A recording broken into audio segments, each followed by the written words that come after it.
ہیں کہ اگر آپ صبر کریں گے تو اللہ فرماتے ہیں میں تمہارے ساتھ ہوں۔ اب صبر جو ہے اس کی بھی بہت ساری اقسام ہیں۔ بے صبری شیطان کا کام ہے اور صبر اللہ تبارک و تعالیٰ کو پسند ہے۔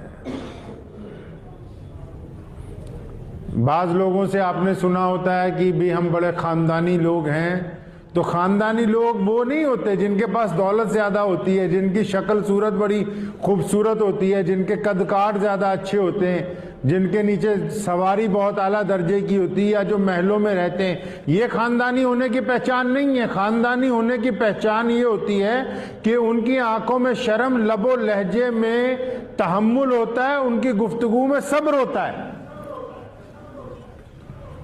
اور جب ان کا مد مقابل ان کے ساتھ کسی بات پر بحث کرتا ہے، اور جب کبھی ان کا کوئی اپنا ناراض ہو کے ان سے علیحدہ ہوتا ہے، تو ان کے پاس اس کے بے شمار راز ہونے کے باوجود وہ کسی بھی بری بات کو اپنی زبان پر نہیں لاتا۔ وہی آدمی خاندانی ہوتا ہے۔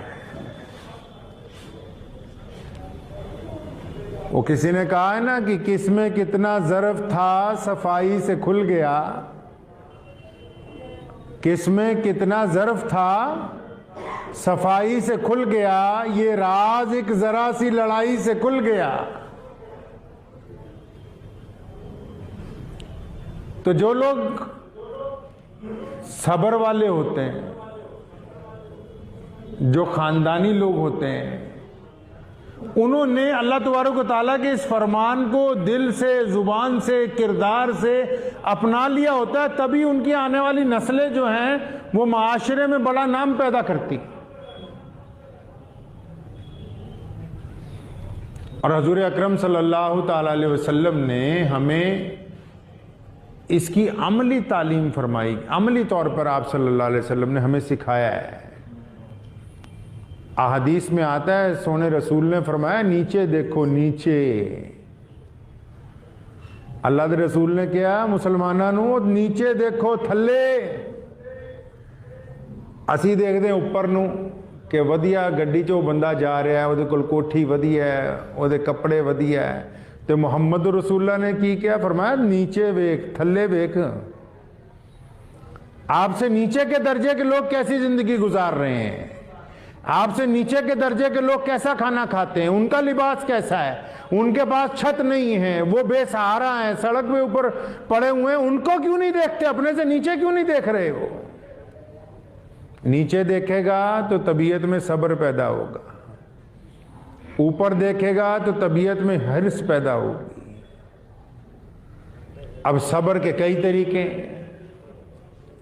کہ صبر کیا کیسے جائے۔ کئی لوگوں کو بے صبری ہوتی کہ میں بہت جلدی امیر ہو جاؤں، اور وہ امیر ہونے کے چکر میں ہر جائز ناجائز کام جو ہیں وہ کرتے ہیں، پھر بھی وہ اس مقام تک نہیں پہنچ سکتے، کیونکہ مسلمان جو ہے خاص کر وہ حرام ذرائع سے ترقی نہیں کر سکتا ہے، وہ اس مقام تک نہیں پہنچ سکتے جتنا مرضی لوگوں کو دھوکہ دینے کی کوشش کر رہے ہیں۔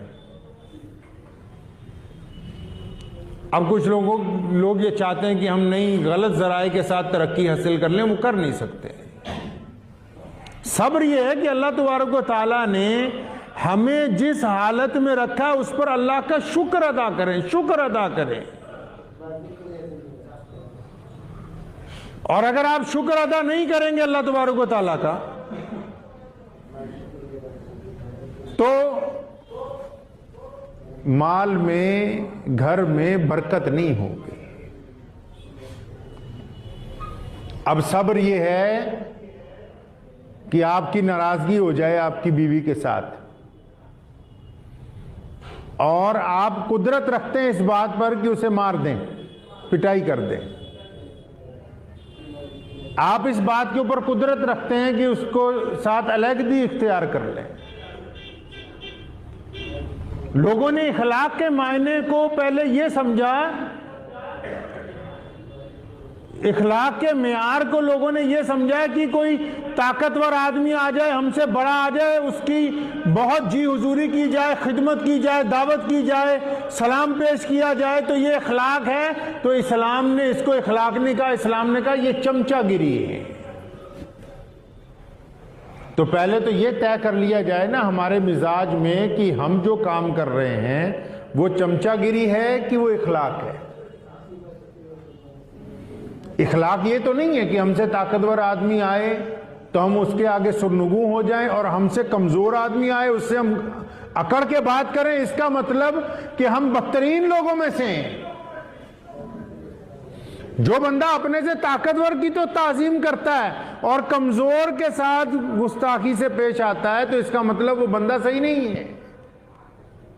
اب صبر یہ ہے کہ وہ گھر میں قدرت رکھنے کے باوجود اللہ کی رضا کے لیے اپنی اہلیہ کو، اپنے بچوں کو درگزر کرتا ہے، ان کو معاف کرتا ہے۔ تو یہ صبر کا وہ مقام ہے جس سے اللہ تبارک و تعالیٰ راضی ہوتے ہیں۔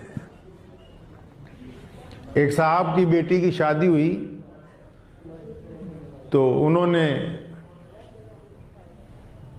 جہاں رشتہ کیا بڑے دیندار لوگ تھے، تو بیچ میں جو بچولیے ہوتے ہیں برادری میں ان کو جھوٹ بولنے کی بڑی عادت ہوتی ہے۔ صبح ہی ایک صاحب آ گئے کہ جو لڑکا صحیح نہیں ہے، اس نے تو آپ کی بیٹی کے منہ پہ تھپڑ مارے۔ تو انہوں نے بڑے اعتماد کے ساتھ کہا، کہتا نہیں تو غلط بول رہا ہے، تیری اطلاع غلط ہے، تیرے ذرائع غلط ہو سکتے ہیں کہ میرا داماد جو ہے وہ میری بیٹی کے چہرے پہ تھپڑ نہیں مار سکتا ہے۔ تو اطلاع دینے والے کو بھی پتا تھا کہ میں جھوٹ بول رہا ہوں، لیکن اس نے پھر پوچھا، کہتا تم اتنے وثوق کے ساتھ، اتنی ہمت کے ساتھ یہ کس طرح دعویٰ کرتے ہو کہ اس نے تمہاری بیٹی کے تھپڑ نہیں مارا تمہارے داماد نے؟ کہتا میں نے تا زندگی آج تک اپنی بیوی کے چہرے پہ تھپڑ نہیں مارا، یہ کیوں کر ہو سکتا ہے کہ کوئی میری بیٹی کے چہرے کے اوپر تھپڑ مار دے گا؟ یہ اللہ تعالیٰ کا نظام ہے۔ آپ جس چیز کا پودا لگائیں گے، آپ اگر شہتوت کا درخت لگائیں گے، آم کا درخت لگائیں گے، مرچی کا درخت لگائیں گے، جس چیز کا پودا لگائیں گے وہی پھل پیدا ہوگا نا جی۔ یہ کیوں کر ہو سکتا ہے جو عزت دار لوگ ہوں، جن کو اللہ تبارک و تعالیٰ نے علم عطا کیا ہو، جو شرافت دار ہوں، ان کے ساتھ زیادتی ہو جائے؟ یہ ممکن نہیں ہے۔ تو صبر کے معاملے میں ہماری جو جتنی بیماریاں ہیں ہمارے پاس، بلڈ پریشر کی بیماری ہے اور جتنی ہمارے جسم میں بڑی بڑی بیماریاں پیدا ہو رہی، آپ ڈاکٹر سے جا کے پوچھیں بات کیا، وہ کہتا ہے جی ٹینشن کی وجہ سے شوگر ہائی ہو گئی، ٹینشن کی وجہ سے ان کا بلڈ پریشر ہائی ہو گیا ہے، ٹینشن کی وجہ سے ان کی بیماری میں دوائی نہیں لگ رہی ہے۔ اب وہ ٹینشن کس بات کی ہے؟ بے صبری ہے، اپنے مزاج میں دوسرے کو برداشت کرنے کی قوت نہیں ہے۔ آپ کے مزاج میں دوسرے کو برداشت کرنے کی قوت نہیں ہے۔ اچھا، جب یہ قوت پیدا ہو جائے گی کہ آپ دوسرے کو برداشت کر سکیں گے، اسلام اسی کو تو کہتے ہیں کہ اسلام نے دین کے اندر تمام چیزوں کو برداشت کیا۔ اب جب تمام مخلوق کو برداشت کیا، ہر رنگ اور نسل کو برداشت کیا، ہر بڑے اور چھوٹے کو برداشت کیا، تو اسلام اس کردار کی وجہ سے، اس صبر کی وجہ سے، اس ہمت کی وجہ سے دنیا کا سب سے بڑا مذہب بن گیا۔ اور اگر اڑ جاتے کہ نہیں ہم تو بہت اعلیٰ ہیں، تم نہیں ہو، تو پھر صبر یہ کہتا ہے کہ ہم ہر ایرے گہرے نتھو گہرے کے ساتھ بحث نہ کریں۔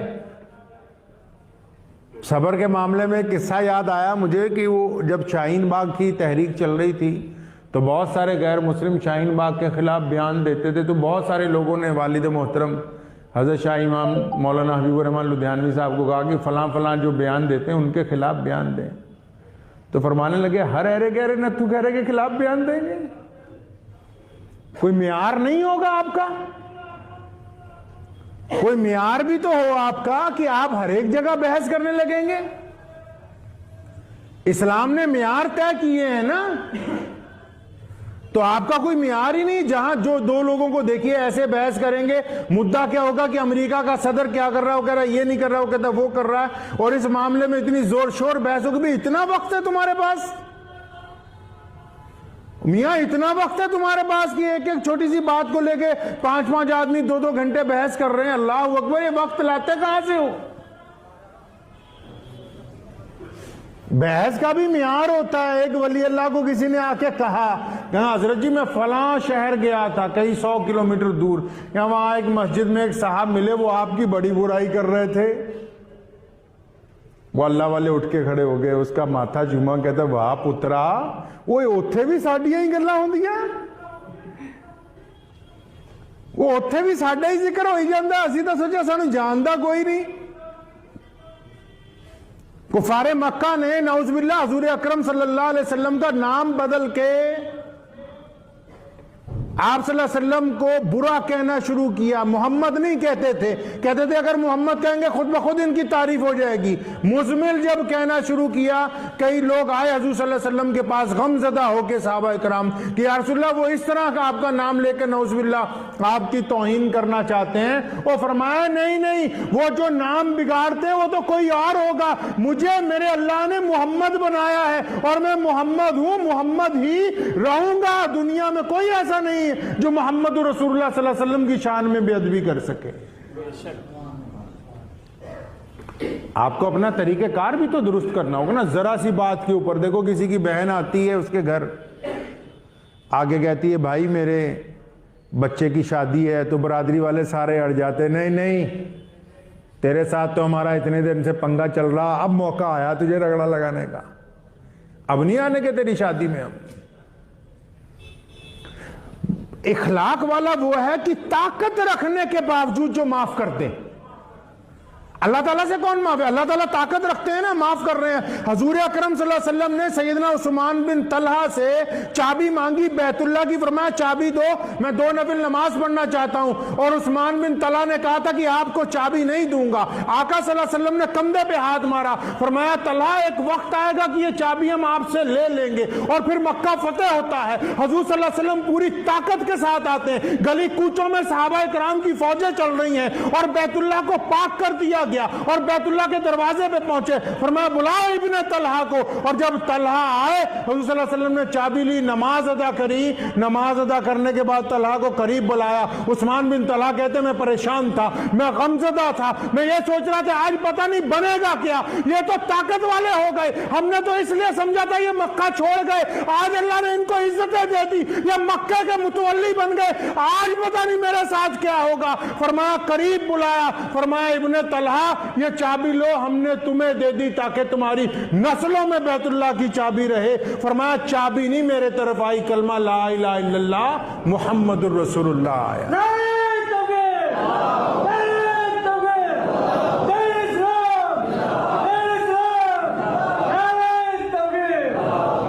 رئیس الاحرار حضرت مولانا حبیب الرحمان صاحب لدھیانوی رحمۃ اللہ علیہ اکثر تقریروں میں فرمایا کرتے تھے کہ نبی دونوں حالتوں میں کریم ہوتا ہے. جب نبی کمزور ہوتا ہے تو صبر کرتا ہے, جب طاقتور ہوتا ہے تو رحم کرتا ہے. محمد رسول اللہ جب بیت اللہ کے اطراف میں کمزور تھے, جب مشرکین کا وہاں غلبہ تھا تو صبر کیا, اور جس دن اللہ نے پاور دی بدلہ نہیں لیا. ابن طلحہ کہتے ہیں کہ میری طرف اسلام آ گیا, میں تو سوچتا تھا کہ پتہ نہیں آج بنے گا کیا. اور پھر رسول اکرم صلی اللہ علیہ وسلم اسی دن جب رات کو اپنی بہن حضرت ام ہانی کے گھر گئے ہیں, سارے مکے کو چھوڑ کے, اس غریب عورت کے گھر جو حضرت علی رضی اللہ تعالیٰ عنہ کی سکی بہن ہے, آپ صلی اللہ علیہ وسلم کی چچا زاد بہن ہے. رسول اللہ صلی اللہ علیہ وسلم نے ہمیں تعلیم دی ہے کہ اگر تم چھوٹوں کا احترام کرو گے, ہمارے یہاں معاشرے میں یہ بیماری پیدا ہو رہی, لوگ چھوٹوں کو انسان نہیں سمجھتے, لوگ دکان پہ کام کرنے والے ملازم کو انسان نہیں سمجھتے, لوگ رکشہ والے کے ساتھ بدتمیزی سے پیش آنا چاہتے ہیں, لوگ ٹیکسی ڈرائیور کے ساتھ بدتمیزی, اپنے سے کمزور کے ساتھ جو ظلم کر رہا ہے وہ انسان نہیں ہے. شریعت نے کہا ہے کہ اخلاق وہ نہیں کہ آپ اپنے سے طاقتور کے ساتھ محبت سے پیش آتے ہیں, اخلاق یہ ہے کہ آپ اپنے سے کمزور کے ساتھ کس لحاظ سے پیش آ رہے ہیں. تو پہلے تو یہ طے کرنا ہوگا کہ ہمیں اپنے مزاج کے اندر, ہمارا جو اپنا مزاج ہے, کیا اس میں یہ بات پیدا ہو گئی کہ ہم بدلہ لینے کی نہیں سوچتے ہیں؟ کیا ہم اپنے بھائیوں کو معاف کرنے کا اپنے اندر طاقت رکھتے ہیں؟ اب کیا پڑوسی کو معاف کرنے کی طاقت رکھتے ہیں؟ کیا بیوی بچوں کو درگزر کرنے کی طاقت رکھتے ہیں؟ اگر ہم دوسروں کو معاف کر رہے ہیں پھر آؤ نا اللہ سے معافی مانگو. اللہ تعالیٰ فرماتے ہیں میں تو معاف کرنے کے لیے تیار ہوں. اب ایک بندہ کہے نہیں میں اللہ سے اپنے گناہوں کی معافی مانگوں گا باقیوں سے بدلہ لوں گا, تو اس کو اللہ کے حضور معافی کیسے مل سکتی ہے؟ اور یہاں اللہ تعالیٰ نے وعدہ کیا ہے کہ آپ صبر کیجئے. محمد رسول اللہ صلی اللہ علیہ وسلم کو آپ دیکھیں, ہمارے پیارے رسول صلی اللہ علیہ وسلم کی مشرکین سارے ایک طرف ہیں اور رسول اللہ صلی اللہ علیہ وسلم تنہا ہیں مکہ مکرمہ میں. صبر اور ہمت کا مظاہرہ کیا. آج مکہ مکرمہ, مدینہ منورہ اور پھر دنیا کے بے شمار ملک اور دنیا کی تمام زمینیں, تمام نسلیں, تمام رنگ کے لوگ کلمہ لا الہ الا اللہ محمد رسول اللہ پڑھنے والے موجود ہیں. آپ اندازہ لگائیں کہ اللہ تعالیٰ کا یہ جو وعدہ ہے, آپ صبر کیوں نہیں کرتے؟ ذرا سی بات پر بدلہ لینے کی خواہش کیوں دل میں پیدا کرتے ہیں؟ کسی نے کہا کہ وہ صاحب بہت ترقی کر گئے, تو بڑی اماں کہنے لگی اچھا ترقی کر گئے, اس کا مطلب اب خوبصورت بولتے ہوں گے, اب ان کے لب و لہجے میں مٹھاس آ گئی ہوگی, اب وہ پیار اور محبت زیادہ بانٹتے ہوں گے, اب وہ اپنی ماں باپ کا اکرام زیادہ کرتے ہوں گے, اپنی بیوی کے ساتھ محبت پہلے سے زیادہ کرتے ہوں گے, ان کو نئے لفظ سمجھ آتے ہوں گے, ان کے ذہن میں نئی پیاری پیاری باتیں آتی ہوں گی. کہتا نہیں ایسی کوئی بات نہیں, ان کی ترقی یہ ہوئی ہے کہ 1 سے 2 دکانیں ہو گئی ہیں اور 4 گاڑیاں ہو گئی ہیں اور بہترین بزنس. یہ ترقی نہیں ہے. اگر بندے کو مرنے کے بعد پیچھے لوگ روئیں نہ تو پھر ترقی نہیں ہے. وہ کیسی ترقی ہو سکتی جس میں خود پسندی ہو, سوائے اپنی ذات کے کسی اور کو دیکھا ہی نہ ہو اس نے. آپ اپنے معاشرے میں کبھی یہ اپنے گریبان میں جھانکا کہ آپ کی وجہ سے کتنے لوگ تنگ ہیں؟ اچھے کپڑے پہن لینے سے, بڑھیا داڑھی ٹوپی لگا لینے سے انسان کا کردار اسلام والا نہیں ہو سکتا ہے. کبھی اطمینان سے سوچا آپ نے بیٹھ کے گھر پہ کہ مجھ سے, میری ذات سے کتنے لوگ پریشان ہیں, میرے لب و لہجے سے کتنے لوگوں کو دل کو تکلیف پہنچتی ہے, میرے رنگ ڈھنگ سے کتنے لوگوں کے دل میں تکلیف پہنچتی ہے, میرے یہ بات کرنے کی انداز سے کیا میرے ماں باپ کا دل دکھتا ہے, کیا میرے بیوی بچے جو ہیں ان کا دل مجھ سے دکھتا ہے, کیا میرے بھائی جو ہیں مجھ سے تنگ ہیں, کیا میرے یار دوست جو ہیں میری پیٹھ پیچھے یہ کہتے ہیں کہ یہ دیکھو اس کا مزاج کیسا ہو گیا. فرمایا حدیث پاک میں رسول اللہ صلی اللہ علیہ وسلم نے, صحیح بخاری کی حدیث ہے, فرمایا بدترین انسان ہے وہ جس کی گندی زبان کی وجہ سے لوگ اس کی عزت کرتے ہوں کہ اس کو پہلے کھانا دے دو نہیں تو گالی دے گا, یہ اس کو کار میں اگلی سیٹ پہ بٹھاؤ نہیں تو یہ بے عزتی کرے گا, یہ جلدی آیا تو اس کی عزت اور تکریم کرو نہیں تو یہ تمہارے ابھی جنازہ نکال دے گا معاشرے میں لب کے سامنے. جس کے خوف کی وجہ سے لوگ اس کی عزت کرتے ہو وہ بدترین انسان ہے. جس کے خوف کی وجہ سے اس کی بیوی عزت کرتی تو وہ بدترین انسان ہے. جس کے ماں باپ اس کے خوف کی وجہ سے چپ ہو گئے ہیں اور اس کے کان نہیں کھینچتے تو اللہ کی طرف سے تباہی اس کا انتظار کر رہی ہے. جس کے خوف کی وجہ سے لوگ کہتے ہیں کہ آؤ میاں صاحب بیٹھ جاؤ پہلے, اور بعد میں کہتے ہیں کہ اگر اس کو نہ بٹھاتے تو یہ گالی دیتا, تو ایسا انسان بدترین انسان ہے وہ. تو کبھی اطمینان سے ہم خود بھی سوچ لیں, لوگوں کو سمجھانے کی باتیں بات کی ہیں. اسلام عالمی مذہب اس طرح نہیں بنا کہ ہم نے جا کے لوگوں کو کہا کہ آؤ اسلام قبول کرو. اسلام عالمی مذہب اس طرح بنا کہ سیدنا بلال رضی اللہ تعالیٰ عنہ کو دیکھ کے ان کی ماں نے کلمہ پڑھا ہے, حضرت یاسر بن عمار کو دیکھ کے ان کے بھائیوں نے کلمہ پڑھا ہے, سیدنا اسامہ کو دیکھ کے ان کی ماں باپ نے کلمہ پڑھا ہے. اسلام اس طرح پوری کائنات کا بڑا مذہب بنا کہ سیدنا ابو بکر صدیق کی محبت کو دیکھ کے ان کی بیٹیوں نے اسلام قبول کیا, ان کے فرزند نے اسلام قبول کیا. سیدنا عمر فاروق کو دیکھ کر ان کا پورا خاندان بگوش اسلام ہوا. سیدنا فاروق اعظم کی خود بہن کے ایمان کو دیکھ کر عمر فاروق نے کلمہ پڑھا. اسلام بہت ساری دنیا کو تقریریں کر کے نہیں پھیلتا, اسلام اپنے گھر سے ابتدا کرتا ہے.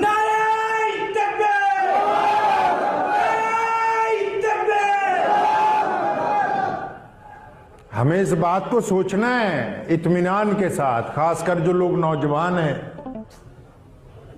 کہ بھائی کیا ہمارے مزاج سے کسی کو تکلیف تو نہیں ہو رہی؟ تانے دے رہے ہیں, وضو خانے پر تانے, مسجدوں میں تانے, سلام پھیر کر تانے. وہ جو اپنا جس کا کام نہ بنتا ہو وہ دوسرے کے کام میں دخل اندازی کرتا ہے. آپ اندازہ لگائیں جس کی اپنی گاڑی صحیح نہیں چلتی وہ دوسروں کی فکر کرتا پھرتا ہے. پہلے اپنی فکر تو کر لیں. ہم جب مریں گے اپنی قبر میں خود جائیں گے, ہم سے الگ سے سوال ہوگا. یہ سوال نہیں ہوگا کہ تمہارے دائیں طرف نماز پڑھنے والے نے رکوع سجدہ نہیں کیا تھا تو تم نے ٹوکا تھا کہ نہیں ٹوکا تھا. مسجد میں بچے پیچھے شور مچا رہے تھے تو تم نے انہیں ہڑکایا تھا کہ نہیں ہڑکایا تھا. یہ سوال نہیں ہوگا. اس زبان کا سوال ہوگا کہ کتنے لوگوں کے دل توڑے ہیں بھائی, کتنے لوگوں کو ساری زندگی اذیت پہنچاتے رہے. ارے اتنی مزاج میں گرمی کے ماں باپ چپ ہو جائیں. آپ اندازہ لگائیں بھی کچھ لوگوں کے مزاج میں اتنی گرمی کے ماں باپ خوف کی وجہ سے چپ ہو جائیں. اس سے بڑا دنیا میں عبرت کا کیا مقام ہو سکتا ہے کہ ایک بندہ آواز میں, اپنے لب و لہجے میں, اپنی دولت کی وجہ سے, اپنے لباس کی وجہ سے دنیا میں بہت ترقی کی پسند کے طور پر جانا جاتا ہو تو اس کے ماں باپ اس کے خوف کی وجہ سے چپ ہو جائے, تو اس کے لیے اس سے بدترین مقام کیا ہو سکتا ہے. قرآن پاک نے یہ جو بات کہی جس کو پوری دنیا کے حکماں مل کے بھی آج تک نہ اکٹھا کر سکے کہ اللہ صبر کرنے والوں کے ساتھ ہے, تو اس کا مظاہرہ تو یہی ہے کہ اللہ نے کہا کہ اچھا گھر میں صبر کرو گے ہم تمہارا تعاون کریں گے, گھر کی تمہاری پریشانیاں دور ہو جائیں گی. ماں باپ کے سامنے اللہ نے فرمایا کہ اوف نہ کرنا, فرمایا یہاں صبر کرو گے ہم تمہیں عزت عطا کریں گے. دوستوں کی باتوں کے اوپر اللہ نے جب صبر کرنے کا حکم دیا, فرمایا جن سے محبت ہے ان کو بتا دو اللہ کے رسول نے کہ ہمیں تم سے محبت ہے, اور جب صبر کرنے کا حکم دیا فرمایا جب تم ان کو عزت دو گے اسلام نے کہا اللہ تمہیں عزت دے گا. آپ عزت دینے کے لیے نہیں تیار, آپ چاہتے بھی عزت مل جائے ہم کو بس. اللہ کے بندے آپ جو تقسیم کریں گے وہی لوٹ کر آپ کی طرف آئے گا نا. آپ جتنی رقم دے کے بازار میں سامان خریدتے ہیں اسی رقم کا سامان ملتا ہے نا آپ کو, اسی کوالٹی کا سامان ملتا ہے جتنی رقم آپ خرچ کرتے ہیں. تو آپ اپنی کوالٹی کب اچھی بنائیں گے؟ یہ ہم تک جو اسلام پہنچا ہے یہ رسول اللہ صلی اللہ علیہ وسلم کے صحابہ اکرام کی کوالٹی ہے کہ ہم مسلمان ہوئے ہیں. محمد بن قاسم جو اس ملک میں آیا پہلی بار, جب اس نے آ کے چھاتی سے لگایا ان لوگوں کو جنہیں لوگ ایک کنویں سے پانی نہیں پینے دیتے تھے, جنہیں لوگ انسان نہیں سمجھتے تھے, تو انسانیت چیخ پڑی. کیا ایسے بھی لوگ ہوتے ہیں کہ جو دوسروں کو اپنی چھاتی سے لگا لیں بنا رنگ اور نسل کے بھید بھاؤ کے؟ تو اس نے بتایا ہاں مدینے والے کے جو ماننے والے وہ ایسے ہی ہوتے ہیں صلی اللہ علیہ وسلم. تو کیا ہمارا مزاج ویسا نہیں ہونا چاہیے؟ اطمینان سے سوچئے رات کو بستر پر لیٹ کے, بڑے اطمینان سے سوچئے آج گھر پہ جا کے کہ ہم سے کتنے لوگ پریشان ہیں. اللہ نے فرمایا میرا کنبہ ہے. موسیٰ علیہ السلام نے کیا بھی یہ دنیا دے جو لوگ نے تے دنیا جننے بندے ہیں چرندے پرندے جو بھی اللہ نے فرمایا جو بھی میں بنایا, اللہ فرماندے میرا کنبہ ہے. تمہارے کنبے کو کوئی چھیڑ دے تو سارے اکٹھے ہو جاتے ہو نہیں؟ تو اللہ کے کنبے کے فرد کو کسی کو کوئی تکلیف پہنچائے تو اللہ ناراض نہیں ہوں گے؟ کوئی اللہ تعالیٰ کے کنبے کو پریشان کرنا چاہے تو اللہ تعالیٰ اس سے راضی ہو سکتا ہے؟ سیدنا موسیٰ علیہ السلام کو ایک دن کہا کہ بھئی کوئی ایسی چیز لیا جو گھٹیا بنائی ہو ہم نے, جس کا معیار نیچا ہو. ہم بھی دیکھیں دنیا میں اتنی چیزیں بنائی ہیں, ایسی کون سی چیز ہیں؟ موسیٰ علیہ السلام دوسرے دن گئے خالی ہاتھ. فرمایا اللہ جی کوئی لبیا کوئی نہیں, مجھ سے کمتر ہے ہی کوئی نہیں. فرمایا موسیٰ میں آپ کو یہ بتا دوں کہ اگر آپ غلطی سے ایک بکری کا بچہ لے آتے کالا سا کہ اللہ یہ کمتر لگتا ہے تو یہ نبوت واپس لے لی جاتی. اللہ فرماتے کہ ہم نے کسی کو کمتر بنا عزت والا پیدا ہی نہیں کیا ہے. صحیح بخاری کی حدیث ہے, محمد رسول اللہ نے فرمایا کہ جتنے فرد لوگ پیدا ہوتے ہیں چاہے بیٹے ہوں یا بیٹیاں ہوں, فرمایا بنا عزت کے, اور ان کی ماؤں نے انہیں آزاد پیدا کیا ہے. حضور صلی اللہ علیہ وسلم فرمایا ان کی ماؤں نے انہیں آزاد پیدا کیا ہے. اب کون ہے جو ان کو غلام بنا لے؟ آپ اپنی طاقت کے ذریعے دوسرے کو غلام کیوں بنانا چاہتے ہیں؟ اپنی بات سمجھائیے. جن سے پیار محبت ہے, جن سے روز کا معاملہ ہے, اپنے مطالبات ان کو سمجھائیے, ان کے خود سمجھیے.